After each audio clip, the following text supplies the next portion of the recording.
Why does the black man serve the white man? Why does everything the black man do benefit the white man? Why does the black man say freedom is doing what I want to do? And why is it that everything he wants to do enriches the European?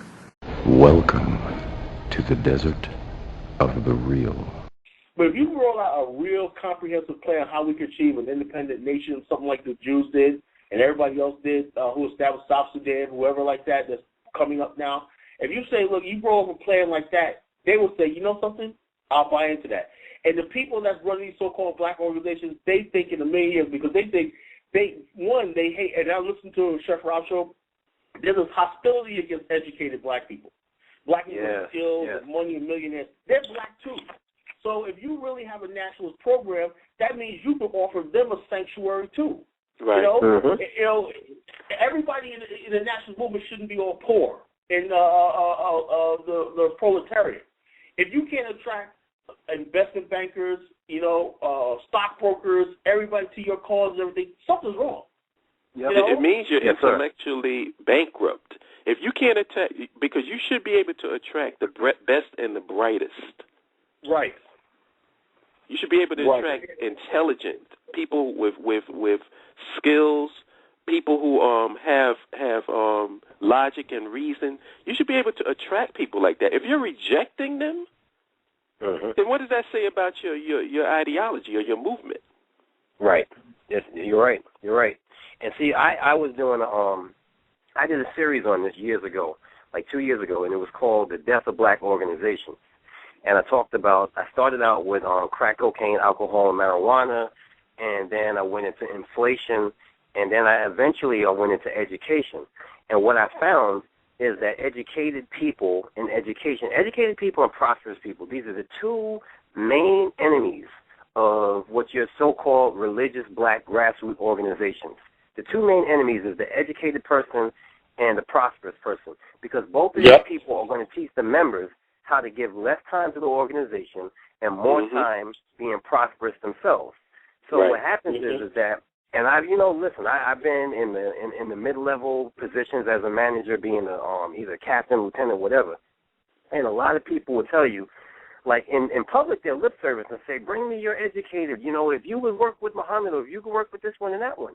But behind closed doors, what you will hear a lot of times, keep them brothers and sisters away from the educated. Keep them away from the prosperous, because they will take them away from giving to the organization. And that alienates these people. So what you'll find, and I've seen this in a lot of different cities, brothers, what you'll find is you'll have a minister that's very articulate and can speak or whatever, and he'll have educated and prosperous people sitting in his crowd. As soon as he says, Hotep, Assalamu alaikum, peace, praise the Lord, them brothers and sisters is out of there. They gone. They're not going to join. They're not going to sign up. If you have dinner, they may stay for dinner. You know what I'm saying? But they're not going to ever look like the people that's part of the organization, because nobody has ever built a mechanism for them to assimilate into the organization and be used properly. And now here's what I'm saying with this. Years ago, Black Achievement came on my show. And as a matter of fact, it was during this series that I was having. And Black Achievement was saying to me, he said he contemplated joining the Nation of Islam years ago. Now, when I say Nation of Islam, I'm not talking about all of us who practice this. I'm talking about the most popular one. You know what I mean? Because there's a lot of us that practice teaching on Islam, and we don't think like that. But either way, he was saying he was contemplating joining years ago. And he said that when he came there, that basically what they were going to do was Black Achievement is a person that makes a lot of money, is a successful brother, and he said that what they were going to do is they were going to basically put him out there and sell papers. And he said that he didn't think that was a useful, basically the proper use of his time or an efficient use of his time. And I agree.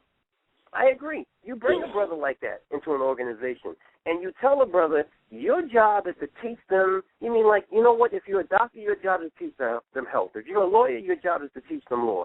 If you're whatever you are, and you have to be, very efficient with your money in order for you to stay what you are, you have to teach brothers and sisters how to save money, how to use money, how to allot it properly, how to take care of the family. you can't make them a person on the bottom rung just coming off the streets that may have a couple of felonies or never really paid attention in school, and you're going to put them out there on the same front line. And you mean, like, that doesn't work in 2013. Because the very structure of these organizations feeds that. It's limited. It's not. That's why I say, like, if nationhood, we got to think outside of organizations, because organizations are too limited and too inefficient to handle nationhood. Right. You know what I'm saying? It just doesn't work. Right. We got to think on a more holistic level, because, like, the reason why they don't want to, like, and the reason why that happens is because it's ingrained into the very mechanism of what the organization is.